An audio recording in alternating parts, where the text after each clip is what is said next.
আল্লাহ তুমি সব কিচ্ছু জানো, হে আমার প্রভু তুমি আমাকে মাফ করে দাও।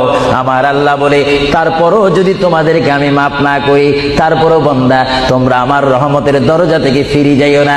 আমি তোমাদেরকে হুকুম দিচ্ছি, ওয়ালাউ আন্নাহুম ইয যালামু আনফুসাহুম জাউকা, বান্দারে যদি গুনাহ করে ফেলো আমার রহমত থেকে মুখ ফিরে তুমি চলে যাইও না। বান্দা, আকাশ পরিমাণ যদি গুনাহ করো, পাতাল পরিমাণ যদি গুনাহ করো, সাগরের পানি পরিমাণ যদি গুনাহ করো, পাহাড় তুলনায় যদি তুমি গুনাহ করো, আমার দরবার থেকে তুমি নিরাশ হইও না। বান্দা, আমি তোমাকে একটি রাস্তা বাতাই দিচ্ছি, একটি পথ তোমাকে আমি দেখাই দিচ্ছি। সেই পথটি কোন পথ তোমরা জানো?